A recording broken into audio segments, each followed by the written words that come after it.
ਵਾਹਿਗੁਰੂ ਜੀ ਕਾ ਖਾਲਸਾ ਵਾਹਿਗੁਰੂ ਜੀ ਕੀ ਫਤਿਹ।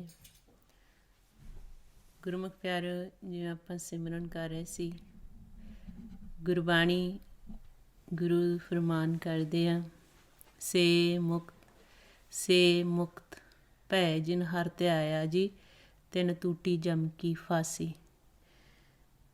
ਮਹਾਰਾਜ ਭੇਜ ਦਿੰਦੇ ਆ ਕਿ ਜਿਹੜਾ ਪਰਮਾਤਮਾ ਦਾ ਨਾਮ ਜਪਦਾ ਹੈ, ਪਰਮਾਤਮਾ ਨੂੰ ਧਿਆਉਂਦਾ ਹੈ, ਉਹਦਾ ਸਿਮਰਨ ਕਰਦਾ ਆ, ਉਹ ਮੁਕਤ ਹੋ ਜਾਂਦਾ।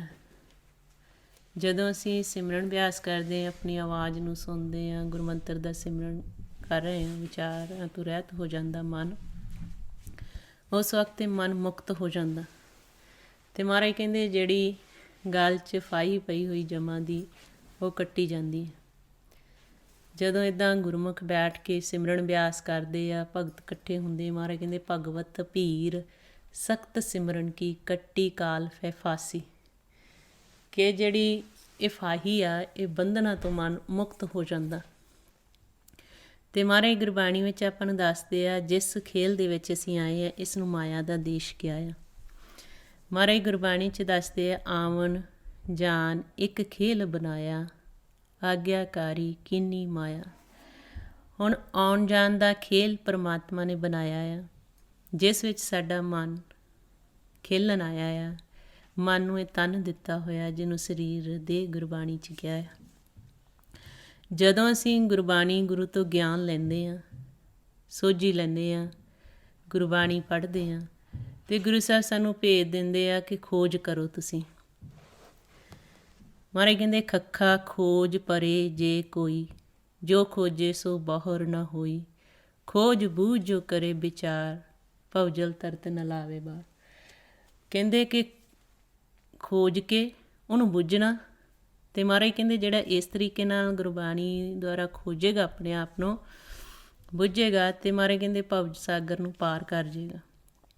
ਹੁਣ ਖੋਜਣਾ ਕੀ ਆ, ਬੁੱਝਣਾ ਕੀ ਆ? ਜਦੋਂ ਆਪਾਂ ਗੁਰਬਾਣੀ ਦੁਆਰਾ ਭੇਦ ਲੈਂਦੇ, ਅਤੇ ਗੁਰੂ ਸਾਹਿਬ ਸਾਨੂੰ ਭੇਦ ਦਿੰਦੇ ਆ ਕਿ ਤੁਸੀਂ ਆਪਣੀ ਖੋਜ ਕਰਨੀ, ਆਪਣੇ ਆਪ ਨੂੰ ਦੇਖਣਾ, ਮਨ ਦੀ ਖੋਜ ਕਰਨੀ, ਆਤਮਾ ਦੀ ਖੋਜ ਕਰਨੀ, ਪਰਮਾਤਮਾ ਦੀ ਖੋਜ ਕਰਨੀ।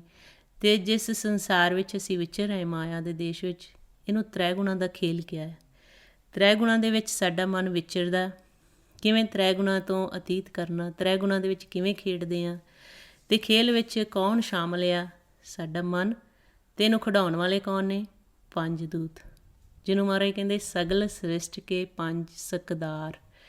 ਕਿ ਜਿਸ ਮਾਇਆ ਦੇ ਦੇਸ਼ ਵਿੱਚ ਅਸੀਂ ਆਏ, ਕਾਲ ਦੇ ਦੇਸ਼ ਵਿੱਚ ਆਏ ਹਾਂ, ਇੱਥੇ ਪੰਜ ਸਿਕਦਾਰ ਆ,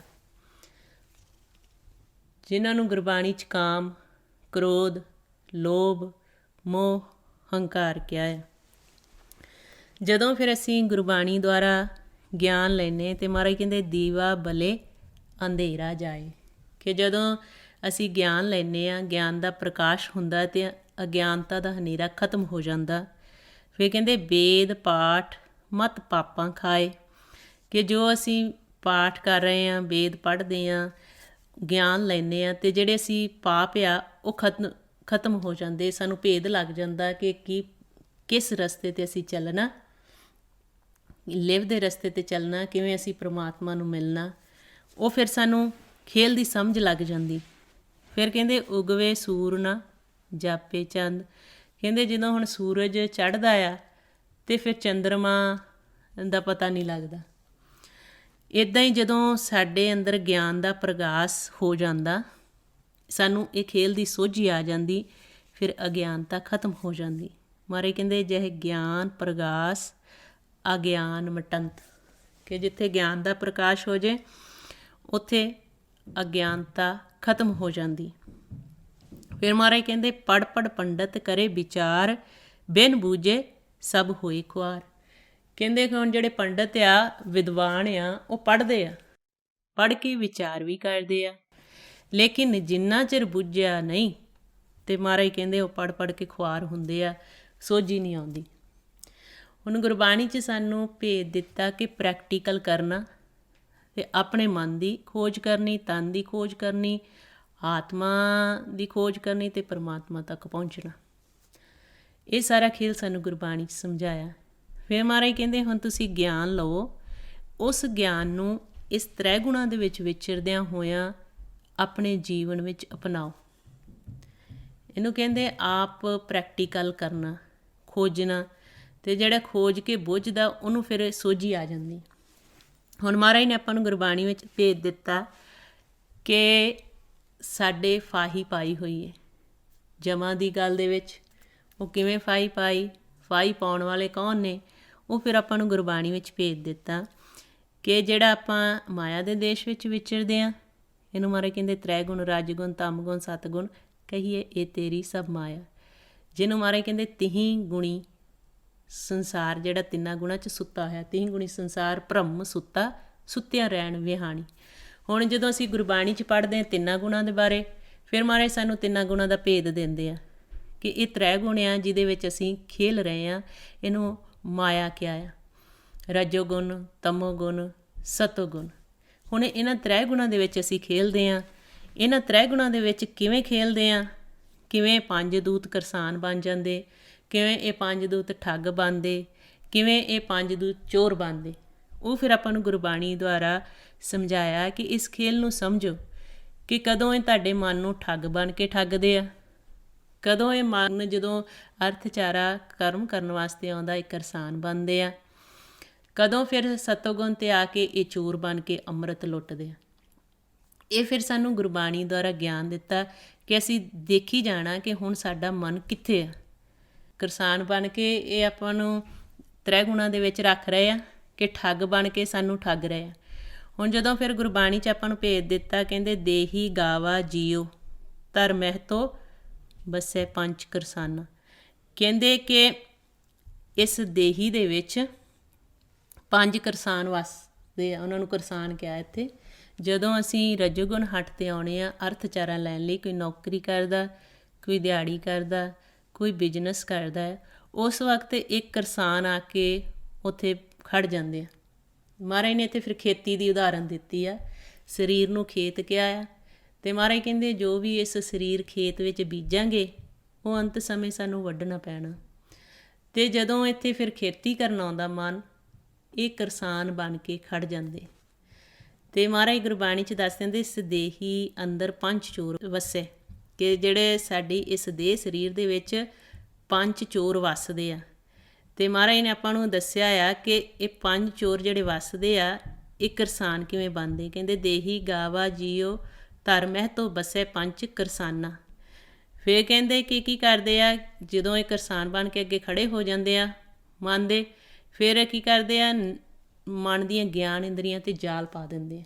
ਕਹਿੰਦੇ ਨੈਨੋ ਨਕਟੋ ਸਰਵਨ ਰਸਪਤ ਇੰਦਰੀ ਕਹਾ ਨ ਮਾਨਾ ਬਾਬਾ ਅਬ ਨ ਬਸੋਏ ਗਾਓ ਘਰੀ ਘਰੀ ਕਾ ਲੇਖਾ ਮੰਗੇ ਕਾਇਤ ਚੇਤੂ ਨਾ।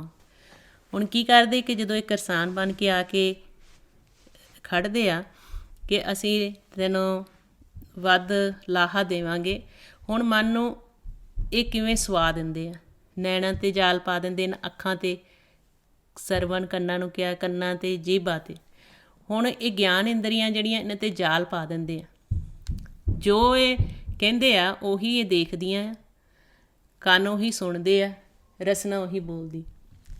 ਸੋ ਜਦੋਂ ਸਾਡਾ ਮਨ ਸਾਡੇ ਵੱਸ ਨਹੀਂ ਹੁੰਦਾ, ਇਹਨਾਂ ਨੇਤਰ ਦੁਆਰਾ ਗਲਤ ਦੇਖਦੇ ਆ, ਕੰਨਾਂ ਦੁਆਰਾ ਗਲਤ ਸੁਣਦੇ ਆ, ਅਤੇ ਜੀਭਾ ਦੁਆਰਾ ਗਲਤ ਬੋਲਦੇ ਆ।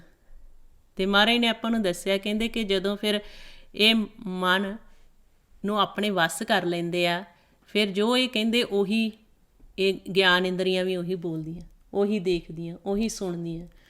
ਫਿਰ ਆਪਾਂ ਨੂੰ ਦੱਸਿਆ, ਕਹਿੰਦੇ ਬਾਬਾ ਅਬ ਨਾ ਬਸੇ ਗਾਉ। ਕਹਿੰਦੇ ਕਿ ਹੁਣ ਇਹ ਸਰੀਰ ਨੂੰ ਗਾਂ ਵੀ ਕਿਹਾ ਆ ਕਿ ਹੁਣ ਕਹਿੰਦੇ ਕਿਵੇਂ ਵਸੇ, ਕਹਿੰਦੇ ਘਰੀ ਘਰੀ ਕਾ ਲੇਖਾ ਮੰਗੇ। ਕਹਿੰਦੇ ਕਿ ਜਿਹੜੇ ਸਾਨੂੰ ਸਵਾਸ ਦਿੱਤੇ ਗਏ ਆ ਇਹਨਾਂ ਦਾ ਹਿਸਾਬ ਕਿਤਾਬ ਵੀ ਹੋਣਾ।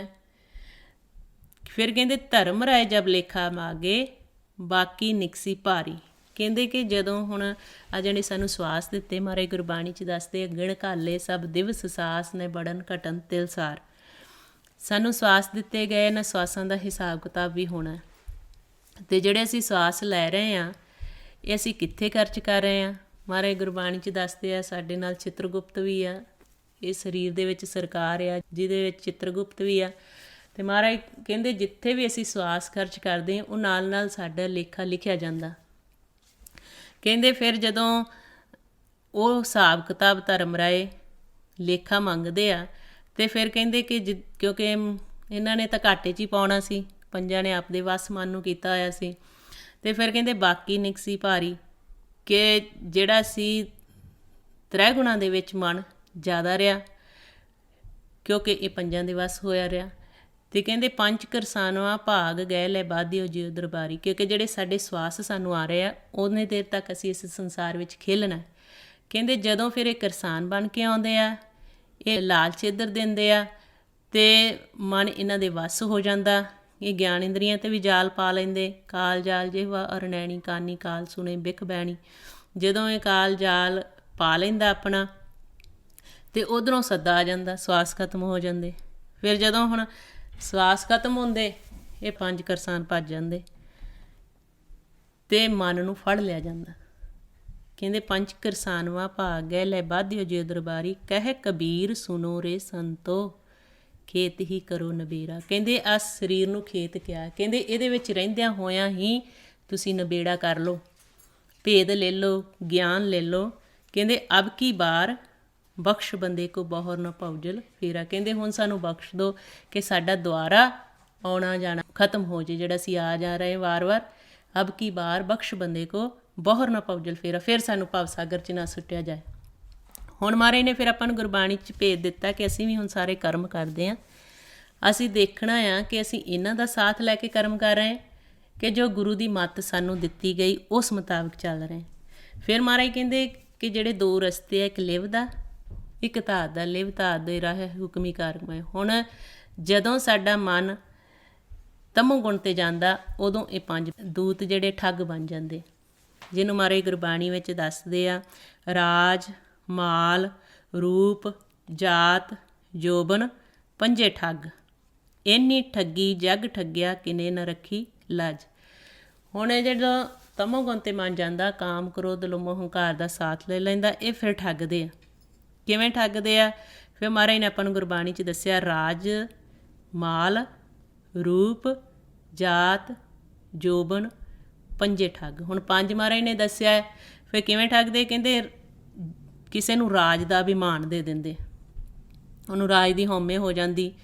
ਅਤੇ ਜਦੋਂ ਰਾਜ ਦੀ ਹਉਮੈ ਹੋ ਜਾਂਦੀ ਅਤੇ ਫਿਰ ਉਹਦੀ ਕੀ ਅਵਸਥਾ ਬਣ ਜਾਂਦੀ? ਕਹਿੰਦੇ ਜਿਸ ਕੇ ਅੰਤਰ ਰਾਜ ਅਭਿਮਾਨ ਸੋ ਨਰਕ ਪਾਤੀ ਹੋਵਤ ਸੁਆਨ। ਹੁਣ ਇਹ ਠੱਗਦੇ ਆ ਕਿ ਰਾਜ ਦਾ ਦੇ ਕੇ ਲਾਲਚ, ਹਉਮੈ ਆ ਜਾਂਦੀ ਅਤੇ ਜਦੋਂ ਹਉਮੈ ਆ ਜਾਂਦੀ ਅਭਿਮਾਨ ਹੋ ਜਾਂਦਾ ਅਤੇ ਮਹਾਰਾਜ ਕਹਿੰਦੇ ਫਿਰ ਇਹਨੂੰ ਨਰਕਾਂ ਦਾ ਭਾਗੀਦਾਰ ਬਣਾ ਕੇ ਅਤੇ ਫਿਰ ਕੁੱਤੇ ਦੀ ਜੂਨ 'ਚ ਪਾਇਆ ਜਾਂਦਾ। ਸੁਆਨ ਕਹਿੰਦੇ ਕੁੱਤਾ। ਮਹਾਰਾਜ ਕਹਿੰਦੇ ਜਿਸਕੇ ਅੰਤਰ ਰਾਜ ਅਭਿਮਾਨ ਸੋ ਨਰਕ ਪਾਤੀ ਹੋਵ ਸੁਆਨ। ਫਿਰ ਕੀ ਕਹਿੰਦੇ? ਜੋ ਜਾਣੇ ਮੈਂ ਜੋਬਨਵੰਤ, ਕਿਉਂਕਿ ਜਦੋਂ ਪੰਜਾਂ ਦਾ ਸਾਥ ਮੰਨ ਲੈਂਦਾ ਫਿਰ ਉਹਨਾਂ ਦੀ ਬੋਲੀ ਬੋਲਦਾ। ਅਤੇ ਕਹਿੰਦੇ ਜਿਹੜਾ ਆਪਣੇ ਆਪ ਨੂੰ ਜੋਬਨ 'ਚ ਸਮਝਦਾ ਕਿ ਮੇਰੇ ਵਰਗਾ ਕੋਈ ਹੈ ਨਹੀਂ, ਕਹਿੰਦੇ ਸੋ ਹੋਵਤ ਬਿਸ਼ਟਾ ਕਾ ਜੰਤ, ਉਹਨੂੰ ਗੰਦਗੀ ਦਾ ਕੀੜਾ ਬਣਾ ਦਿੰਦੇ। ਇਸੇ ਤਰ੍ਹਾਂ ਫਿਰ ਮਹਾਰਾਜ ਗੁਰਬਾਣੀ ਵਿੱਚ ਦੱਸਦੇ ਆ ਫਿਰ ਜਾਤ ਦਾ ਅਭਿਮਾਨ ਦਿੰਦੇ ਕਿ ਤੇਰੀ ਉੱਚੀ ਕੋਲਿਆ, ਤੂੰ ਕਿਸੇ ਤੋਂ ਘੱਟ ਨਹੀਂ। ਅਤੇ ਮਹਾਰਾਜ ਕਹਿੰਦੇ ਸੰਸਾਰ ਦੇ ਵਿੱਚ ਜਿਹੜੇ ਅਸੀਂ ਜਾਤਾਂ ਪਾਤਾਂ ਦੇ ਵਿੱਚ ਰਹਿੰਦੇ ਹਾਂ ਇਹ ਅੱਗੇ ਨਹੀਂ ਜਾਣੀ, ਨਾ ਤਾਂ ਅੱਗੇ ਕੋਈ ਜਾਤ ਜਾਣੀ ਅਤੇ ਨਾ ਹੀ ਇਹ ਦੇਹ ਜਾਣੀ। ਮਹਾਰਾਜ ਨੇ ਫਿਰ ਗੁਰਬਾਣੀ ਸਾਨੂੰ ਸਮਝਾਇਆ ਦੇ ਦੇਹੀ ਜਾਤ ਨਾ ਆਗੇ ਜਾਏ, ਕਿ ਜਿਹੜਾ ਅਸੀਂ ਜਾਤ ਦਾ ਅਭਿਮਾਨ ਕਰਦੇ ਸੰਸਾਰ 'ਚ ਕਿ ਸਾਡੀ ਉੱਚੀ ਕੋਲਿਆ, ਅਤੇ ਮਹਾਰਾਜ ਕਹਿੰਦੇ ਨਾ ਦੇਹ ਤੁਹਾਡੀ ਇੱਥੇ ਜਾਣੀ ਅਤੇ ਨਾ ਹੀ ਜਾਤ ਜਾਣੀ ਹੈ। ਫਿਰ ਰੂਪ, ਰੂਪ ਦਾ ਅਭਿਮਾਨ ਦਵਾਉਂਦੇ ਆ ਕਿ ਤੇਰੇ ਵਰਗਾ ਕੋਈ, ਤੇਰੇ ਨਕਸ਼ ਬਹੁਤ ਵਧੀਆ, ਤੇਰੇ ਵਰਗਾ ਕੋਈ ਹੈ ਨਹੀਂ। ਅਤੇ ਮਹਾਰਾਜ ਕਹਿੰਦੇ ਆ ਰੂਪਵੰਤ ਹੋਏ ਨਾ ਹੀ ਮੋਹੇ। ਕਹਿੰਦੇ ਕਿ ਫਿਰ ਰੂਪਵੰਤ ਦਾ ਦੱਸ ਦਿੱਤਾ ਕਿ ਜਿਹੜਾ ਰੂਪਵੰਤ ਆ ਜੇ ਤਾਂ ਪਰਮਾਤਮਾ ਦੇ ਨਾਲ ਲਿਵ ਲੱਗੀ ਆ ਫਿਰ ਰੂਪ ਨਹੀਂ ਇਹਨੂੰ ਮੋਹੰਦਾ, ਫਿਰ ਉੱਧਰ ਨਹੀਂ ਜਾਂਦਾ। ਪਰ ਜਿੰਨਾ ਚਿਰ ਪੰਜਾਂ ਦੇ ਵੱਸ ਹੁੰਦਾ ਇਹ ਰੂਪ ਦਾ ਵੀ ਅਭਿਮਾਨ ਦਵਾਉਂਦੇ। ਇੱਦਾਂ ਹੀ ਫਿਰ ਗੁਰਬਾਣੀ 'ਚ ਆਪਾਂ ਨੂੰ ਦੱਸਿਆ ਆ ਕਿ ਇਹ ਪੰਜੇ ਜਾਣੇ ਠੱਗਦੇ।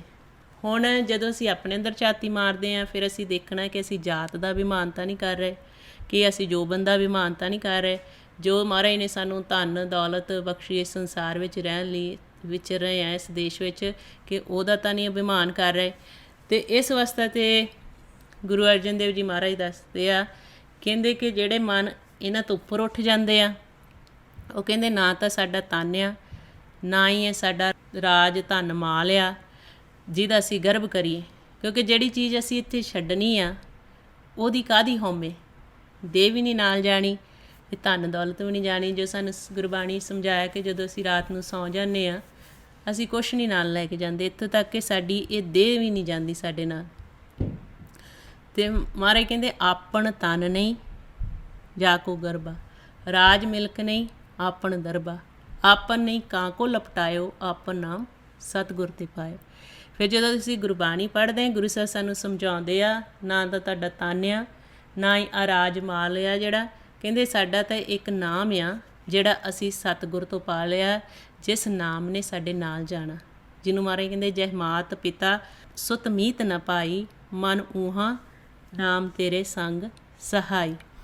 ਫਿਰ ਮਹਾਰਾਜ ਆਪਾਂ ਨੂੰ ਦੱਸਿਆ ਹੈ ਗੁਰਬਾਣੀ ਦੇ ਵਿੱਚ ਇਸ ਤਰੀਕੇ ਨਾਲ ਇਹ ਠੱਗਦੇ ਆ। ਫਿਰ ਹੁਣ ਅਸੀਂ ਇਹ ਅੰਦਰ ਝਾਤੀ ਮਾਰਨੀ, ਅਸੀਂ ਠੱਗੇ ਤਾਂ ਨਹੀਂ ਜਾ ਰਹੇ, ਕਿ ਸਾਡੇ 'ਚ ਹਉਮੈ ਤਾਂ ਨਹੀਂ, ਸਾਡੇ 'ਚ ਕਾਮ ਕ੍ਰੋਧ ਲੋਭ ਹੰਕਾਰ ਤਾਂ ਨਹੀਂ, ਕਿਉਂਕਿ ਮਹਾਰਾਜ ਕਹਿੰਦੇ ਕਾਮ ਕ੍ਰੋਧ ਕਾਇਆ ਕੋ ਗਾਲੇ, ਕਿ ਜਿਹੜਾ ਕਾਮ ਕ੍ਰੋਧ ਆ ਉਹ ਕਾਇਆ ਨੂੰ ਗਾਲ ਦਿੰਦਾ। ਅਤੇ ਜਦੋਂ ਫਿਰ ਗੁਰਬਾਣੀ ਰਾਹੀਂ ਅਸੀਂ ਦੇਖਦੇ ਹਾਂ ਕਿ ਅਸੀਂ ਉਹ ਕ੍ਰੋਧ ਦੇ ਵਿੱਚ ਤਾਂ ਨਹੀਂ ਇੰਨਾ ਆ ਗਏ ਕਿ ਅਸੀਂ ਗਲਤ ਕਿਸੇ ਨੂੰ ਫਿੱਕਾ ਬੋਲਣ ਲੱਗ ਪਏ।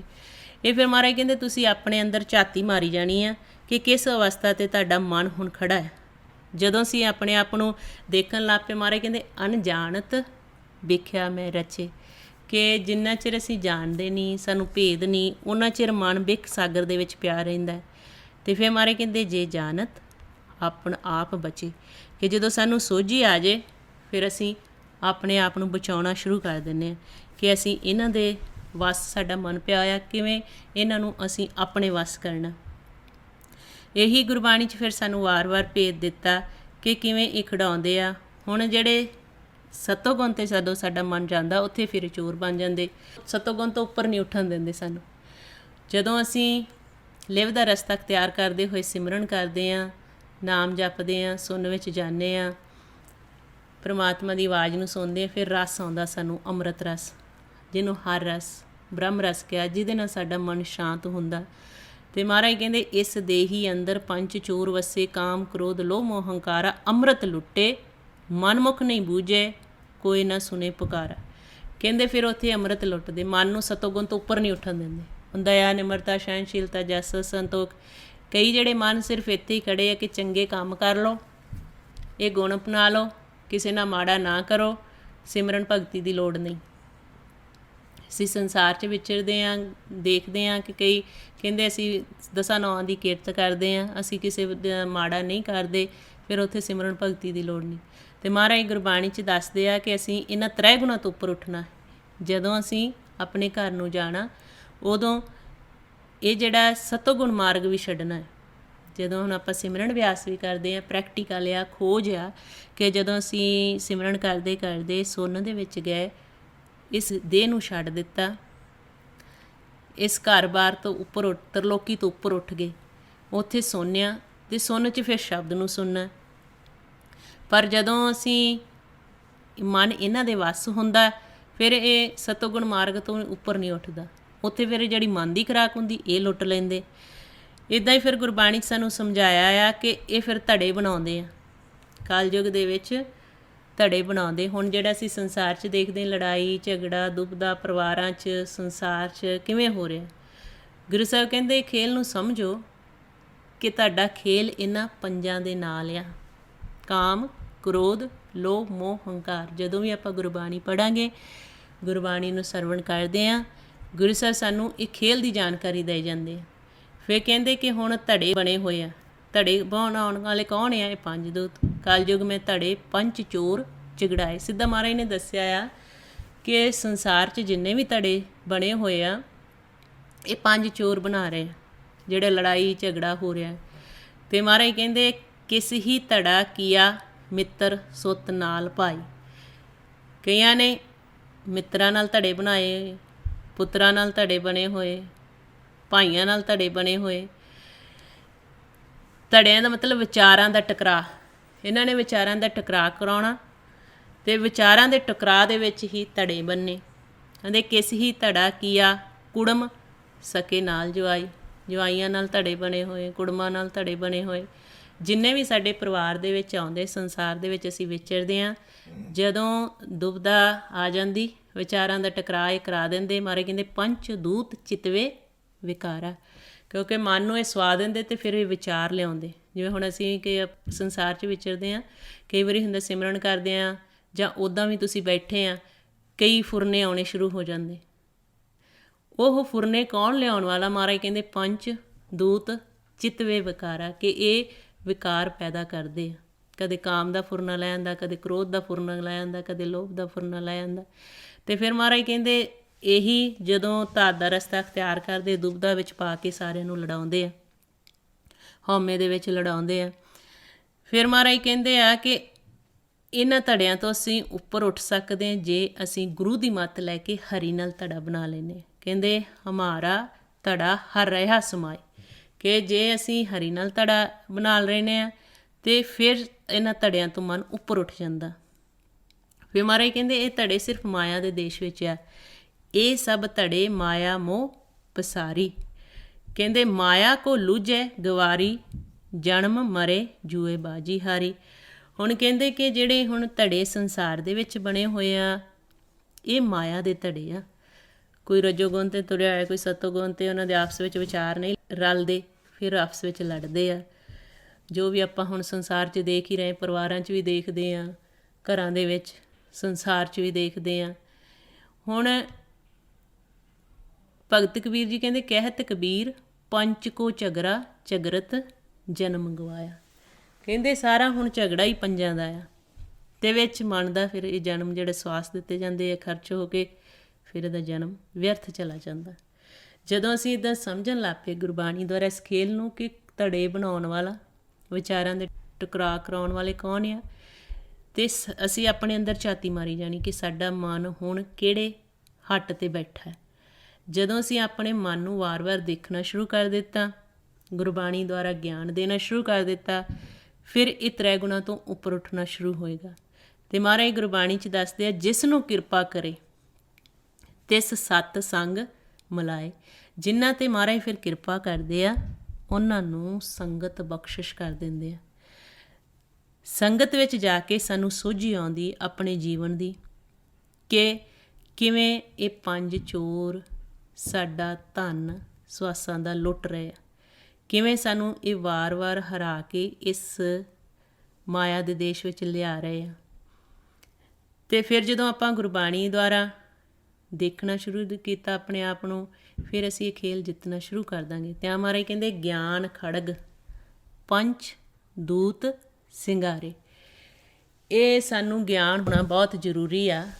ਗਿਆਨ ਦੇ ਖੜਗ ਦੁਆਰਾ ਅਸੀਂ ਇਹ ਪੰਜਾਂ ਦੂਤਾਂ ਨੂੰ ਕਾਬੂ ਕਰ ਸਕਦੇ ਹਾਂ। ਜਿਵੇਂ ਹੁਣ ਆਪਾਂ ਗੁਰਬਾਣੀ ਦੁਆਰਾ ਗਿਆਨ ਲੈ ਰਹੇ ਹਾਂ, ਇੱਕ ਤਾਂ ਹੁੰਦਾ ਹੈ ਗਿਆਨ ਲੈ ਕੇ ਅਤੇ ਅੱਗੇ ਸੁਣਾ ਲੈਣਾ, ਇੱਕ ਹੁੰਦਾ ਉਸ ਗਿਆਨ ਨੂੰ ਆਪਣੇ ਅੰਦਰ ਧਾਰਨ ਕਰਕੇ ਆਪਣੇ ਮਨ ਨੂੰ ਦੇਖਣਾ ਕਿ ਗੁਰੂ ਸਾਹਿਬ ਨੇ ਸਾਨੂੰ ਗੁਰਬਾਣੀ 'ਚ ਦੱਸਿਆ ਸੀ ਕਿ ਆਹ ਧਾਤ ਦਾ ਅਤੇ ਲਿਵ ਦਾ ਰਸਤਾ, ਹੁਣ ਸਾਡਾ ਮਨ ਕਿਹੜੇ ਰਸਤੇ 'ਤੇ ਚੱਲ ਰਿਹਾ, ਸਾਡੇ ਅੰਦਰ ਕਿਹੜੇ ਗੁਣ ਆ। ਅਤੇ ਮਹਾਰਾਜ ਗੁਰਬਾਣੀ ਵਿੱਚ ਦੱਸਦੇ ਆ ਵਿਣ ਗੁਣ ਕੀਤੇ ਭਗਤ ਨਾ ਹੋਏ। ਕਹਿੰਦੇ ਕਿ ਜੇ ਤੁਸੀਂ ਭਗਤੀ ਦੇ ਮਾਰਗ 'ਤੇ ਚੱਲਣਾ ਨਾ, ਤੁਹਾਨੂੰ ਗੁਣ ਅਪਣਾਉਣੇ ਪੈਣੇ। ਕਿਹੜੇ ਗੁਣ ਅਪਣਾਉਣੇ ਪੈਣੇ ਆ?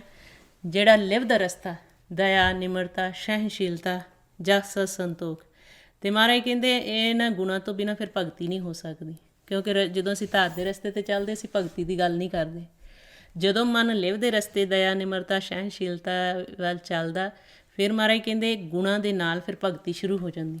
ਤਾਂ ਹੀ ਮਹਾਰਾਜ ਕਹਿੰਦੇ ਜਾਏ ਪੁੱਛੋ ਸੁਹਾਗਣੀ, ਤੁਸੀਂ ਰਾਵਿਆ ਕਿਹਨੀ ਗੁਣੀ, ਕਿ ਕਿਹੜੇ ਗੁਣ ਧਾਰਨ ਕੀਤੇ? ਕਹਿੰਦੇ ਸਹਿਜ ਸੰਤੋਖ ਸ਼ਿੰਗਾਰਿਆ। ਫਿਰ ਮਹਾਰਾਜ ਇਹੀ ਗੁਰਬਾਣੀ 'ਚ ਦੱਸਿਆ, ਕਹਿੰਦੇ ਵਿਣ ਗੁਣ ਕੀਤੇ ਭਗਤ ਨਾ ਹੋਏ। ਅਤੇ ਜਿੰਨਾ ਚਿਰ ਅਸੀਂ ਗੁਣ ਧਾਰਨ ਨਹੀਂ ਕਰਦੇ, ਲਿਵ ਦਾ ਰਸਤਾ ਅਖਤਿਆਰ ਨਹੀਂ ਕਰਦੇ, ਉਨਾ ਚਿਰ ਸਾਡੀ ਭਗਤੀ ਨਹੀਂ ਸ਼ੁਰੂ ਹੁੰਦੀ, ਕਿਉਂਕਿ ਲਿਵ ਦੇ ਰਸਤੇ ਰਾਹੀਂ ਇਸ ਤ੍ਰੈ ਗੁਣਾਂ 'ਚੋਂ ਅਸੀਂ ਨਿਕਲਣਾ। ਫਿਰ ਮਹਾਰਾਜ ਕਹਿੰਦੇ ਆ ਕਿ ਜੇ ਗੁਣ ਵੀ ਅਸੀਂ ਧਾਰਨ ਕਰ ਲਿਆ ਲੇਕਿਨ ਭਗਤੀ ਨਹੀਂ ਕੀਤੀ, ਫਿਰ ਮਹਾਰਾਜ ਕਹਿੰਦੇ ਹਰ ਬਿਸਰਤ ਤੇਰੇ ਗੁਣ ਗਲਿਆ। ਕਿ ਭਾਵੇਂ ਇਹ ਸਰੀਰਕ ਸਾਨੂੰ ਗੁਣ ਮਿਲੇ ਆ, ਤੇ ਭਾਵੇਂ ਸਾਨੂੰ ਅਸੀਂ ਲਿਵ ਦੇ ਰਸਤੇ ਤੇ ਦਇਆ ਨਿਮਰਤਾ ਸਹਿਣਸ਼ੀਲਤਾ ਜਸ ਸੰਤੋਖ ਤੇ ਤੁਰੇ ਹਾਂ। ਮਹਾਰਾਜ ਕਹਿੰਦੇ ਮਨ ਏਕ ਨ ਚੇਤਸ ਮੂੜ ਮਨਾ ਹਰ ਬਿਸਰਤ ਤੇਰੇ ਗੁਣ ਗਲਿਆ। ਕਿ ਜੇ ਇੱਕ ਪਰਮਾਤਮਾ ਨੂੰ ਯਾਦ ਨਹੀਂ ਕੀਤਾ, ਜਿਸ ਮਕਸਦ ਵਾਸਤੇ ਅਸੀਂ ਸੰਸਾਰ ਵਿੱਚ ਆਏ ਹਾਂ ਉਹ ਪੂਰਾ ਨਹੀਂ ਕੀਤਾ, ਭਾਵੇਂ ਅਸੀਂ ਜਿੰਨਾ ਮਰਜ਼ੀ ਲਿਵ ਦੇ ਰਸਤੇ 'ਤੇ ਤੁਰੇ ਰਹੀਏ, ਦਇਆ ਨਿਮਰਤਾ ਸਹਿਣਸ਼ੀਲਤਾ ਹੈ, ਕਿਸੇ ਦਾ ਮਾੜਾ ਨਹੀਂ ਕਰਦੇ, ਫਿਰ ਉਹ ਸਾਡੇ ਗੁਣ ਗਲ ਜਾਣੇ। ਸੋ ਗੁਰਬਾਣੀ ਰਾਹੀਂ ਅਸੀਂ ਇੱਦਾਂ ਗਿਆਨ ਲੈਣਾ ਹੁੰਦਾ। ਫਿਰ ਮਹਾਰਾਜ ਨੇ ਸਾਨੂੰ ਸਮਝਾਇਆ, ਕਹਿੰਦੇ ਕਿ ਹੁਣ ਇਹ ਮਾਇਆ ਦੇ ਦੇਸ਼ ਵਿੱਚ ਜਿਹੜੇ ਅਸੀਂ ਰਹਿ ਰਹੇ ਹਾਂ, ਕਹਿੰਦੇ ਇੱਥੇ 5 ਚੋਰ ਚੰਚਲ ਚਾਲੇ ਕਿ ਮਨ ਨੂੰ ਚੰਚਲ ਬਣਾ ਕੇ ਰੱਖਦੇ। ਕਹਿੰਦੇ ਪਰ ਕਰ ਜੋ ਹੈ ਘਰ ਨਹੀਂ ਪਾਲੇ। ਕੀ ਨਿਸ਼ਾਨੀ ਹੁੰਦੀ ਕਿ ਸਾਡਾ ਮਨ ਪੰਜਾਂ ਦੇ ਵੱਸ ਆ, ਇਹਨੇ ਦੂਜੇ ਦੇ ਘਰ ਨੂੰ, ਦੂਜੇ ਦੇ ਸਰੀਰ ਨੂੰ ਦੇਖਣਾ। ਪਰ ਕਰ ਜੋ ਹੈ ਦੂਜੇ ਦੇ ਗੁਣ ਔਗਣ ਨੂੰ ਦੇਖੀ ਜਾਣੇ, ਘਰ ਨਹੀਂ ਪਾਲੇ। ਆਪਣੇ ਆਪ ਦੀ ਅੰਦਰ ਭਾਲ ਨਹੀਂ ਕਰਨੀ, ਆਪਣੇ ਆਪ ਦੀ ਖੋਜ ਨਹੀਂ ਕਰਨੀ। ਫਿਰ ਕਹਿੰਦੇ ਕਾਇਆ ਨਗਰ ਟਹਿ ਟਹਿ ਟੇਰੀ ਬਿਨ ਸ਼ਬਦੇ ਪਤ ਜਾਈ ਹੈ। ਕਹਿੰਦੇ ਕਿ ਜੇ ਸਾਡੇ ਕੋਲੋਂ ਨਾਮ ਨਹੀਂ, ਇਹ ਕਾਇਆ ਜਦੋਂ ਢੇਰੀ ਹੋ ਗਈ ਅਤੇ ਸ਼ਬਦ ਤੋਂ ਬਿਨਾਂ ਅਸੀਂ ਪੱਤ ਸਾਡੀ ਨਹੀਂ ਰਹਿਣੀ। ਜਿਹਨੂੰ ਮਹਾਰਾਜ ਕਹਿੰਦੇ ਨਾਮ ਹੀਨ ਗਏ ਮੂੜ ਨੰਗਾ ਪਚ ਪਚ ਮੂਏ ਬਿਖ ਦੇਖ ਪਤੰਗਾ। ਕਹਿੰਦੇ ਫਿਰ ਜੇ ਸਾਡੇ ਕੋਲ ਨਾਮ ਨਹੀਂ ਅਤੇ ਫਿਰ ਮਹਾਰਾਜ ਕਹਿੰਦੇ ਇਹ ਜਮਾਂ ਦੇ ਵੱਸ ਹੋ ਜਾਣਾ ਮਨ ਨੇ।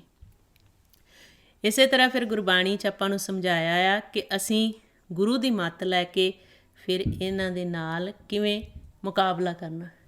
ਕਹਿੰਦੇ ਕਿ ਇਹ 5 ਜਣੇ ਅਵਰ ਪੰਚ ਹਮ ਏਕ ਜਨਾ ਕਿਉਂ ਰਾਖੈ ਕਰ ਬਾਰ ਮਨਾ ਮਾਰੇ ਲੁੱਟੇ ਨੀਤ ਨੀਤ ਕਿਸ ਆਗੇ ਕਰੀ ਪੁਕਾਰ ਜਨਾ। ਕਹਿੰਦੇ ਕਿ ਇਹ ਤਾਂ ਰੋਜ਼ ਹੁਣ ਲੁੱਟਦੇ ਆ ਸਵਾਸਾਂ ਦਾ ਭੰਡਾਰਾ। ਵੇਖੋ ਹੁਣ ਜਦੋਂ ਅਸੀਂ ਸਵੇਰੇ ਉੱਠਦਿਆਂ ਨਾਲ ਹੀ ਫੁਰਨੇ ਸ਼ੁਰੂ ਹੋ ਜਾਂਦੇ ਜੇ ਗੁਰੂ ਦੀ ਮੱਤ ਨਹੀਂ ਲਈ। ਅਸੀਂ ਮਾਇਆ ਦੇ ਦੇਸ਼ ਵਿੱਚ ਕਰਮ ਕੀਤਾ, ਸੌਂ ਗਏ, ਉੱਠ ਗਏ। ਜੇ ਸਾਡਾ ਇਹੀ ਵਿਹਾਰ ਹੈ ਅਤੇ ਮਹਾਰਾਜ ਕਹਿੰਦੇ ਮਨਮੁਖ ਦਾ ਜੀਵਨ। ਅਤੇ ਕਹਿੰਦੇ ਕਿ ਮਾਰੇ ਲੁੱਟੇ ਨੀਤ ਨੀਤ, ਸਵੇਰੇ ਅਸੀਂ ਉੱਠਦੇ ਹਾਂ ਫਿਰ ਇਹ ਸਾਡੇ ਸਵਾਸਾਂ ਦਾ ਭੰਡਾਰਾ ਲੁੱਟਣਾ ਸ਼ੁਰੂ ਕਰ ਦਿੰਦੇ ਆ। ਕਹਿੰਦੇ ਕਿਹਦੇ ਅੱਗੇ ਹੁਣ ਪੁਕਾਰ ਕਰੀਏ। ਫਿਰ ਮਹਾਰਾਜ ਸੋਝੀ ਦਿੰਦੇ, ਕਹਿੰਦੇ ਸ਼੍ਰੀ ਰਾਮ ਨਾਮਾ ਉਚਰਮਨਾ ਆਗੇ ਜਮਦਲ ਬਿਖਮਕਣਾ। ਫਿਰ ਗੁਰੂ ਸਾਹਿਬ ਸੋਝੀ ਦਿੰਦੇ ਆ ਕਿ ਰਾਮ ਦੇ ਨਾਮ ਦਾ ਉਚਾਰਨ ਕਰ, ਪਰਮਾਤਮਾ ਦਾ ਨਾਮ ਜਪ, ਜਿਹਦੇ ਨਾਲ ਇਹ 5 ਦੂਤ ਵੱਸ ਆਉਣੇ। ਪਰਮਾਤਮਾ ਦੇ ਉਹ ਬ੍ਰਹਮ ਦੀ ਸੋਝੀ ਲੈ, ਜਿਹਦੇ ਗਿਆਨ ਦੁਆਰਾ ਇਹ 5 ਦੂਤ ਵੱਸ ਆਉਣੇ। ਫਿਰ ਮਹਾਰਾਜ ਕਹਿੰਦੇ ਆ ਕਿ ਜਦੋਂ ਗੁਰੂ ਦੀ ਸ਼ਰਨ ਵਿੱਚ ਗਏ, ਸੋਝੀ ਆਈ ਅਤੇ ਭੇਦ ਲਿਆ। ਕਹਿੰਦੇ ਫਿਰ ਅਸੀਂ ਇਹ 5 ਦਾ ਸਾਥ ਛੱਡ ਦਿੱਤਾ। ਕਹਿੰਦੇ ਪੰਚ ਮਨਾਏ ਪੰਚ ਰਸਾਏ ਪੰਚ ਵਸਾਏ ਪੰਚ ਗਵਾਏ ਇਹ ਨਿਬਿਧ ਨਗਰ ਉਠਾ ਮੇਰੇ ਭਾਈ। ਕਹਿੰਦੇ ਜਦੋਂ ਫਿਰ ਗਿਆਨ ਲਿਆ ਗੁਰੂ ਦੁਆਰਾ, ਇਹ ਜਿਹੜਾ ਧਾਤ ਦਾ ਰਸਤਾ ਛੱਡ ਦਿੱਤਾ, ਲਿਵ ਦਾ ਰਸਤਾ ਅਖਤਿਆਰ ਕਰ ਲਿਆ, ਦਇਆ ਨਿਮਰਤਾ ਸਹਿਣਸ਼ੀਲਤਾ ਗੁਣ ਅਪਣਾ ਲਏ। ਜਦੋਂ ਅਸੀਂ ਹੁਣ ਸੰਸਾਰ 'ਚ ਵਿਚਰਦੇ ਹਾਂ, ਗੁਰਬਾਣੀ 'ਚ ਸਾਨੂੰ ਦੱਸਿਆ ਹੈ ਸੰਤ ਕਾ ਮਾਰਗ ਧਰਮ ਕੀ ਪੌੜੀ, ਕਿ ਜਿਹੜਾ ਲਿਵ ਦਾ ਰਸਤਾ ਹੈ ਰਜੋਗੁਣ ਤੋਂ ਸਤੋਗੁਣ ਨੂੰ ਜਾਂਦਾ, ਇਹਨੂੰ ਕਹਿੰਦੇ ਲਿਵ ਦਾ ਰਸਤਾ। ਅਤੇ ਜਦੋਂ ਅਸੀਂ ਇਹ ਲਿਵ ਦਾ ਰਸਤਾ ਅਖਤਿਆਰ ਕਰਦੇ ਹਾਂ, ਦਇਆ ਨਿਮਰਤਾ ਸਹਿਣਸ਼ੀਲਤਾ ਜਸ ਸੰਤੋਖ ਧਾਰਨ ਕਰ ਲੈਂਦੇ ਹਾਂ, ਉਦੋਂ ਫਿਰ ਧਾਤ ਦਾ ਰਸਤਾ ਛੱਡ ਦਿੰਦੇ, 5 ਜਣੇ ਰੁੱਸ ਜਾਂਦੇ। ਫਿਰ ਕਹਿੰਦੇ ਪੰਚ ਵਸਾਏ। ਫਿਰ ਜਦੋਂ ਲਿਵ ਦੇ ਰਸਤਾ ਅਖਤਿਆਰ ਕਰਕੇ ਨਾਲ ਅਸੀਂ ਸਿਮਰਨ ਕਰਦੇ ਹਾਂ, ਭਗਤੀ ਕਰਦੇ ਹਾਂ, ਅੰਦਰੋਂ 5 ਸ਼ਬਦ ਪ੍ਰਗਟ ਹੁੰਦੇ। ਉਹ 5 ਸ਼ਬਦ ਪ੍ਰਗਟ ਹੁੰਦੇ, ਉਹ ਸਾਡੇ ਅੰਦਰ ਵਸ ਜਾਂਦੇ ਅਤੇ ਇਹ ਪੰਚ ਗਵਾ ਦਿੰਦੇ ਆ, ਜਿਹਨੂੰ ਮਹਾਰਾਜ ਕਹਿੰਦੇ ਵਾਜੇ ਪੰਚ ਸ਼ਬਦ ਤਿਤ ਘਰ ਸੁਭਾਗੇ, ਘਰ ਸੁਭਾਗੇ ਸ਼ਬਦ ਵਾਜੇ ਕਲਾ ਜਿਤ ਕਰ ਧਾਰੀਆ ਪੰਚ ਦੂਤ ਤਦ ਵਸ ਕੀਤੇ ਕਾਲ ਕੰਠ ਕੁਮਾਰਿਆ। ਫਿਰ ਆਪਾਂ ਨੂੰ ਸੋਝੀ ਦਿੱਤੀ ਕਿ ਗੁਰੂ ਸਾਹਿਬ ਕਹਿੰਦੇ ਕਿ ਅਸੀਂ ਇਹ ਰਸਤਾ ਛੱਡਿਆ ਧਾਤ ਦਾ, ਲਿਵ ਦਾ ਰਸਤਾ ਅਖਤਿਆਰ ਕੀਤਾ, ਦਇਆ ਨਿਮਰਤਾ ਸਹਿਣਸ਼ੀਲਤਾ ਦੇ ਗੁਣ ਧਾਰਨ ਕੀਤੇ, 5 ਮਨਾ ਲਏ। ਫਿਰ ਇਹ 5 ਰੁੱਸ ਗਏ। ਜਦੋਂ ਫਿਰ ਅੰਦਰ ਭਗਤੀ ਦੁਆਰਾ ਨਾਮ ਪ੍ਰਗਟ ਹੋਇਆ, 5 ਸ਼ਬਦਾਂ ਨੂੰ ਸੁਣਿਆ, ਫਿਰ 5 ਖਤਮ ਹੋ ਗਏ, ਵਸ ਕਰ ਲਏ। ਫਿਰ ਕਹਿੰਦੇ ਇਨ ਬਿਦ ਨਗਰ ਉਠਾ ਮੇਰੇ ਭਾਈ ਦੁਰਤ ਗਿਆ ਗੁਰ ਗਿਆਨ ਦ੍ਰਿੜਾਈ। ਕਹਿੰਦੇ ਇਸ ਤਰੀਕੇ ਨਾਲ ਅਸੀਂ ਜਦੋਂ ਭੇਦ ਲਿਆ ਗੁਰੂ ਦੁਆਰਾ, ਫਿਰ ਜਿਹੜੇ ਦੁਬਦਾ ਦਵੈਤ ਵਾਲਾ ਰਸਤਾ ਅਸੀਂ ਛੱਡ ਦਿੱਤਾ ਅਤੇ ਗੁਰੂ ਨੇ ਇਹ ਗਿਆਨ ਸਾਨੂੰ ਦ੍ਰਿੜ ਕਰਾਤਾ। ਫਿਰ ਕਹਿੰਦੇ ਸਾਚ ਧਰਮ ਕੀ ਕਰ ਦੀਨੀ ਵਾਰ। ਫਿਰ ਇਹ ਅੰਦਰ ਨਾ ਆਉਣ, ਫਿਰ ਕਹਿੰਦੇ ਅਸੀਂ ਵਾੜ ਸੱਚ ਦੀ ਕਰ ਦਿੱਤੀ। ਫਰਹਿ ਮੋਕਮ ਗੁਰ ਗਿਆਨ ਵਿਚਾਰ। ਫਿਰ ਇਹ ਸਾਰਾ ਖੇਲ ਕਿਵੇਂ ਹੋਇਆ? ਗੁਰੂ ਦੇ ਗਿਆਨ ਦੁਆਰਾ। ਜੇ ਹੁਣ ਆਪਾਂ ਨੂੰ ਵੀ ਜਿਹੜੀ ਆਪਾਂ ਵਿਚਾਰ ਕਰ ਲਏ ਆ, ਸੋਝੀ ਦੇ ਰਹੇ ਮਹਾਰਾਜ ਕਿ ਕਿਸ ਤਰੀਕੇ ਨਾਲ ਤੁਸੀਂ ਇਹ ਪੰਜਾਂ ਨੂੰ ਵਸ ਕਰ ਸਕਦੇ ਆ। ਫਿਰ ਆਪਾਂ ਨੂੰ ਦੱਸਿਆ ਆ ਕਿ ਅਸੀਂ ਹੁਣ ਜਿਹੜੇ ਖੇਲ ਦੇ ਵਿੱਚ ਆਏ ਆ, ਇੱਥੇ ਜਿਵੇਂ ਸੋਝੀ ਦਿੱਤੀ, ਭਲਵਾਨ ਅਖਾੜੇ 'ਚ ਆਉਂਦੇ ਆ, ਖੇਲਦੇ ਆ, ਅਤੇ ਇੱਦਾਂ ਹੀ ਜਦੋਂ ਅਸੀਂ ਗੁਰੂ ਦੀ ਮੱਤ ਲੈ ਕੇ ਇਹਨਾਂ ਪੰਜਾਂ ਨਾਲ ਇਸ ਅਖਾੜੇ ਵਿੱਚ ਉਤਰਦੇ ਹਾਂ, ਖੇਲਦੇ ਹਾਂ ਕਿ ਕਿਵੇਂ ਇਹਨਾਂ ਨਾਲ ਯੁੱਧ ਕਰਨਾ। ਉਹ ਫਿਰ ਦੱਸਦੇ, ਕਹਿੰਦੇ ਹਉ ਗੁਸਾਈ ਦਾ ਪਹਿਲਵਾਨੜਾ, ਮੈਂ ਗੁਰਮਿਲ ਉੱਚ ਦਮਾਲੜਾ, ਸਭ ਹੋਈ ਛਿੰਝ ਇਕੱਠੀਆਂ ਦੋਏ ਬੈਠਾ ਵੇਖੇ ਆਪ ਜੀਓ। ਕਹਿੰਦੇ ਕਿ ਜਦੋਂ ਫਿਰ ਗੁਰੂ ਦੀ ਅਸੀਂ ਮੱਤ ਲੈ ਲੈਂਦੇ ਹਾਂ, ਹੁਣ ਪ੍ਰਮਾਤਮਾ ਇਸ ਸਾਰੇ ਖੇਲ ਨੂੰ ਦੇਖ ਰਿਹਾ, ਮਨ ਬੱਚੇ ਨੂੰ ਭੇਜਿਆ ਹੈ ਕਿ ਬੱਚਾ ਘਰ ਵਾਪਸ ਆਉਂਦਾ ਹੈ ਕਿ ਨਹੀਂ। ਹੁਣ ਜਦੋਂ ਇਹ ਗੁਰੂ ਨੂੰ ਸਾਰਾ ਗਿਆਨ ਦਿੱਤਾ, ਗੁਰੂ ਨੇ ਸਾਨੂੰ ਸਾਰੀ ਸੋਝੀ ਦੇਣੀ, ਜਿਹਨੂੰ ਮਾਰੇ ਕਹਿੰਦੇ ਮਨਸਾ ਧਾਰ ਜੋ ਘਰ 'ਤੇ ਆਵੇ, ਸਾਹ ਸੰਗ ਜਨਮ ਮਰਨ ਮਿਟਾਵੇ, ਆਸ ਮਨੋਰਥ ਪੂਰਨ ਹੋਏ ਭੇਟਤ ਗੁਰ ਦਰਸਾਇਆ ਜੀਓ। ਜਦੋਂ ਸਾਡੀ ਗੁਰੂ ਨਾਲ ਭੇਟ ਹੋਈ, ਗੁਰੂ ਸਾਹਿਬ ਨੇ ਸਾਨੂੰ ਇਹ ਗਿਆਨ ਦੇਣਾ, ਸਾਰਾ ਸੋਝੀ ਦੇਣੀ ਕਿ ਤੁਹਾਡਾ ਯੁੱਧ ਕਿਹਨਾਂ ਨਾਲ ਚੱਲ ਰਿਹਾ, ਇਹ ਪੰਜ ਦੂਤ ਕਿਵੇਂ ਖਿਡਾਉਂਦੇ। ਕਹਿੰਦੇ ਫਿਰ ਜਦੋਂ ਅਸੀਂ ਗੁਰੂ ਦੀ ਸ਼ਰਨ ਵਿੱਚ ਗਏ, ਗੁਰੂ ਦੇ ਸਾਨੂੰ ਫਿਰ ਦੱਸਿਆ ਕਿ ਅਖਾੜੇ 'ਚ ਕਿੱਦਾਂ ਖੇਲਣਾ। ਕਹਿੰਦੇ ਸਭ ਹੋਈ ਛਿੰਝ ਇਕੱਠੀਆਂ ਦੋਏ ਵੇਖੇ ਬੈਠਾ ਆਪ ਜੀ। ਜੋ ਫਿਰ ਇਹ ਖੇਲ ਖੇਲਣ ਲੱਗੇ ਅਸੀਂ, ਕਹਿੰਦੇ ਪਰਮਾਤਮਾ ਇਸ ਖੇਲ ਨੂੰ ਦੇਖਣ ਲੱਗਾ। ਕਹਿੰਦੇ ਫਿਰ ਵਾਤ ਵਜਨ ਟਮਕ ਭੇਰੀਆਂ, ਮਨ ਲੱਥੇ ਲੈਂਦੇ ਫੇਰੀਆਂ, ਜਿਵੇਂ ਭਲਵਾਨ ਘੁਲਦੇ ਆ ਅਤੇ ਇੱਦਾਂ ਗੇੜੇ ਲੈਂਦੇ ਆ। ਕਹਿੰਦੇ ਫਿਰ ਨੇਤੇ ਪੰਜ ਜਵਾਨ ਮੈਂ ਗੁਰ ਥਾਪੀ ਦਿੱਤੀ ਕੰਡ ਜੀਓ। ਕਹਿੰਦੇ ਕਿ ਇਹਨਾਂ ਪੰਜਾਂ ਨੂੰ ਜਿੱਤ ਲਿਆ, ਗੁਰੂ ਨੇ ਸਾਡੇ ਕੰਨ ਥਾਪੀ ਦਿੱਤੀ। ਹੁਣ ਗੁਰਬਾਣੀ 'ਚ ਦੱਸਿਆ ਕਿ ਖੇਲ ਇਹਨਾਂ ਪੰਜਾਂ ਨਾਲ ਸਾਡਾ ਚੱਲ ਰਿਹਾ। ਇਹ ਪੰਜ ਦੂਤ ਜਦੋਂ ਖਿਡਾਉਂਦੇ ਤਾਂ ਕੀ ਅਵਸਥਾ ਹੁੰਦੀ। ਫਿਰ ਦੂਜੇ ਪਾਸੇ ਮਹਾਰਾਜ ਨੇ ਦੱਸ ਦਿੱਤਾ ਕਿ ਪੰਜਾਂ ਨੂੰ ਕਿਵੇਂ ਤੁਸੀਂ ਜਿੱਤ ਲੈਂਦੇ ਆ। ਇਹਨੇ ਮਨ ਨੂੰ ਜਿੱਤਿਆ ਹੋਇਆ ਅਤੇ ਤੁਸੀਂ ਇਹਨਾਂ ਨੂੰ ਜਿੱਤਣਾ, ਅਤੇ ਇਹ ਮਨ ਨੂੰ ਜਿੱਤ ਕੇ ਹਰਾ ਰਹੇ ਆ ਖੇਡ ਨੂੰ। ਅਤੇ ਜਦੋਂ ਅਸੀਂ ਗੁਰੂ ਦੀ ਮੱਤ ਲੈ ਕੇ ਇਸ ਖੇਲ ਨੂੰ ਸਮਝ ਕੇ ਖੋਜ ਕਰਕੇ ਬੁੱਝ ਲੈਂਦੇ ਹਾਂ, ਫਿਰ ਇਹ ਪੰਜ ਸਾਡੇ ਵੱਸ ਆ ਜਾਂਦੇ। ਇਹਦੇ ਲਈ ਸਾਨੂੰ ਕਰਨਾ ਪੈਂਦਾ ਸਿਮਰਨ ਭਗਤੀ ਅਤੇ ਲਿਵ ਦਾ ਰਸਤਾ ਅਖਤਿਆਰ, ਜੋ ਗੁਰੂ ਸਾਹਿਬ ਸਾਨੂੰ ਮੱਤ ਦੇ ਰਹੇ ਆ। ਇਹਦੇ ਮਹਾਰਾਜ ਕਹਿੰਦੇ ਫਿਰ ਜਦੋਂ ਇਹਨਾਂ ਨੂੰ ਜਿੱਤ ਲਿਆ ਨੇਤੇ ਪੰਜ ਜਵਾਨ ਮੈਂ, ਫਿਰ ਸਾਡਾ ਖੇਲਣ ਦਾ ਤਰੀਕਾ ਵੱਖਰਾ ਹੋ ਗਿਆ। ਜਿਹੜਾ ਅਸੀਂ ਮਾਇਆ ਦੇ ਦੇਸ਼ ਵਿੱਚ ਤ੍ਰੈ ਗੁਣਾਂ 'ਚ ਵਿਚਰਦੇ ਸੀ, ਅਤੇ ਮਹਾਰਾਜ ਕਹਿੰਦੇ ਤ੍ਰੈ ਗੁਣ ਮੇਟੇ ਚੌਥੇ ਚਿਤ ਲਾਇਆ, ਨਾਨਕ ਹਉਮੈ ਮਾਰ ਬ੍ਰਹਮ ਮਿਲਾਇਆ। ਕਹਿੰਦੇ ਕਿ ਇਹਨਾਂ ਨੂੰ ਮਾਰ ਕੇ ਫਿਰ ਸਾਡਾ ਬ੍ਰਹਮ ਦੇ ਨਾਲ ਹਉਮੈ ਜਦੋਂ ਰਹਿਤ ਹੋ ਗਿਆ, ਮਨ ਬ੍ਰਹਮ ਦੇ ਨਾਲ ਮਿਲਾਪ ਹੋ ਗਿਆ। ਤਾਂ ਗੁਰੂ ਸਾਹਿਬ ਸਾਨੂੰ ਵਾਰ-ਵਾਰ ਸਮਝਾਉਂਦੇ ਆ ਕਿ ਜਿਹੜਾ ਕਾਮ ਕ੍ਰੋਧ ਆ, ਇਹਨਾਂ ਤੋਂ ਉੱਪਰ ਉੱਠਣਾ, ਇਹਨਾਂ ਪੰਜਾਂ ਨੂੰ ਆਪਣੇ ਵੱਸ ਕਰਕੇ ਚੱਲਣਾ। ਜਦੋਂ ਫਿਰ ਅਸੀਂ ਗੁਰੂ ਦੁਆਰਾ ਸੋਝੀ ਲੈਂਦੇ ਹਾਂ, ਫਿਰ ਸਾਡਾ ਜੀਵਨ ਗੁਰਮਤਿ ਦਾ ਬਣ ਜਾਂਦਾ। ਅਤੇ ਜਦੋਂ ਅਸੀਂ ਗੁਰਮਤਿ ਦੇ ਜੀਵਨ 'ਚ ਜਿਉਂਦੇ, ਫਿਰ ਅਸੀਂ ਦੂਜੇ ਵੱਲ ਨਹੀਂ, ਦੂਜੇ ਦੇ ਔਗਣ ਨਹੀਂ ਦੇਖਦੇ, ਆਪਣੇ ਅੰਦਰ ਝਾਤੀ ਮਾਰਦੇ ਹਾਂ। ਫਿਰ ਮਹਾਰਾਜ ਕਹਿੰਦੇ ਜਿਹੜੇ ਫਿਰ ਗੁਰਮੁਖ ਬਣ ਜਾਂਦੇ ਆ, ਇਹਨਾਂ ਨੂੰ ਜਿੱਤ ਲੈਂਦੇ ਆ, ਅਤੇ ਫਿਰ ਉਹ ਗੁਰਮੁਖਾਂ ਦਾ ਜੀਵਨ ਕਿਹੋ ਜਿਹਾ ਹੁੰਦਾ। ਕਹਿੰਦੇ ਗੁਰਮੁਖ ਏਕ ਦ੍ਰਿਸ਼ਟ ਕਰ ਦੇਖੈ, ਘਟ ਘਟ ਜੋਤ ਸਮੋਈ ਜਿਉ। ਕਿਉਂਕਿ ਪੰਜਾਂ ਨੇ ਤਾਂ ਉਹ ਦੇਖਣ ਹੀ ਨਹੀਂ ਦੇਣੇ, ਨਾ ਬ੍ਰਹਮ ਸੁਣਨ ਦੇਣਾ, ਬ੍ਰਹਮ ਦੇਖਣ ਦੇਣਾ, ਕਿਉਂਕਿ ਇਹਨਾਂ ਨੇ ਕੌਤਕ ਕਰੀ ਜਾਣਾ, ਕੋਈ ਨਾ ਕੋਈ ਆਪਣੇ ਖੇਲ ਦੇ ਵਿੱਚ ਰਜਾਈ ਰੱਖਣਾ। ਅਤੇ ਪਰ ਜਦੋਂ ਸਾਨੂੰ ਗੁਰੂ ਦੀ ਮੱਤ ਮਿਲ ਜਾਂਦੀ, ਸੰਗਤ ਮਿਲ ਜਾਂਦੀ, ਗੁਰਮੁਖ ਸਾਨੂੰ ਸੋਝੀ ਦੇ ਦਿੰਦੇ ਆ ਕਿ ਕਿਵੇਂ ਇਹਨਾਂ ਪੰਜਾਂ ਦੇ ਨਾਲ ਯੁੱਧ ਕਰਕੇ ਤੁਸੀਂ ਇਹਨਾਂ ਪੰਜਾਂ ਨੂੰ ਆਪਣੇ ਵੱਸ ਕਰਨਾ। ਉਹ ਫਿਰ ਜੋ ਸੋਝੀ ਅਸੀਂ ਗੁਰੂ ਦੀ ਗੱਲ ਮੰਨਦੇ ਹਾਂ, ਫਿਰ ਇਹ ਪੰਜ ਸਾਡੇ ਵੱਸ ਆ ਜਾਂਦੇ। ਫਿਰ ਸਾਡੇ ਜੀਵਨ ਗੁਰੂ ਦੀ ਮੱਤ ਦੁਆਰਾ ਚੱਲਦਾ ਕਿ ਜਦੋਂ ਫਿਰ ਅਸੀਂ ਸੰਸਾਰ 'ਚ ਕੋਈ ਵੀ ਫੈਸਲਾ ਲੈਂਦੇ ਹਾਂ, ਮਹਾਰਾਜ ਕਹਿੰਦੇ ਫਿਰ ਜੋ ਗੁਰੂ ਦੀ ਮੱਤ ਆ ਉਹਨੂੰ ਅਸੀਂ ਪਹਿਲ ਰੱਖਦੇ ਹਾਂ, ਉੱਥੇ ਅਸੀਂ ਆਪਣੀ ਮੱਤ ਛੱਡ ਦਿੰਦੇ ਹਾਂ। ਇਸ ਕਰਕੇ ਗੁਰੂ ਸਾਹਿਬ ਸਾਡੇ ਸਾਰਿਆਂ 'ਤੇ ਕਿਰਪਾ ਕਰਨ। ਜੋ ਗੁਰੂ ਸਾਹਿਬ ਨੇ ਸਾਨੂੰ ਭੇਦ ਦਿੱਤਾ, ਅਸੀਂ ਉਹ ਪ੍ਰੈਕਟੀਕਲ ਕਰਨਾ ਹੈ, ਆਪਣੇ ਅੰਦਰ ਦੇਖੀ ਜਾਣਾ। ਅਤੇ ਜਦੋਂ ਅਸੀਂ ਇਹ ਗਿਆਨ ਦੁਆਰਾ ਆਪਣੇ ਅੰਦਰ ਦੇਖਣਾ ਸ਼ੁਰੂ ਕੀਤਾ, ਫਿਰ ਮਹਾਰਾਜ ਕਹਿੰਦੇ ਇਹ ਗਿਆਨ ਖੜਗ ਪੰਚ ਦੂਤ ਸਿਗਾਰੇ, ਗੁਰਮਤਿ ਜਾਗੇ ਸੋਏ। ਗੁਰੂ ਦੀ ਮੱਤ ਦੁਆਰਾ ਫਿਰ ਅਸੀਂ ਜਾਗ ਜਾਂਗੇ, ਫਿਰ ਦੂਜਿਆਂ ਨੂੰ ਵੀ ਸੋਝੀ ਦੇ ਸਕਦੇ। ਸੋ ਇੰਨੀਆਂ ਬੇਨਤੀਆਂ ਕਰਦਿਆਂ ਹੋਇਆਂ ਜੇ ਕੋਈ ਸ਼ਬਦ ਗਲਤ ਬੋਲਿਆ ਗਿਆ ਹੋਵੇ, ਗੁਰੂ ਅਤੇ ਸੰਗਤ ਬਖਸ਼ਣ ਯੋਗ ਨੇ ਬਖਸ਼ ਲੈਣਾ ਜੀ। ਵਾਹਿਗੁਰੂ ਜੀ ਕਾ ਖਾਲਸਾ, ਵਾਹਿਗੁਰੂ ਜੀ ਕੀ ਫਤਿਹ।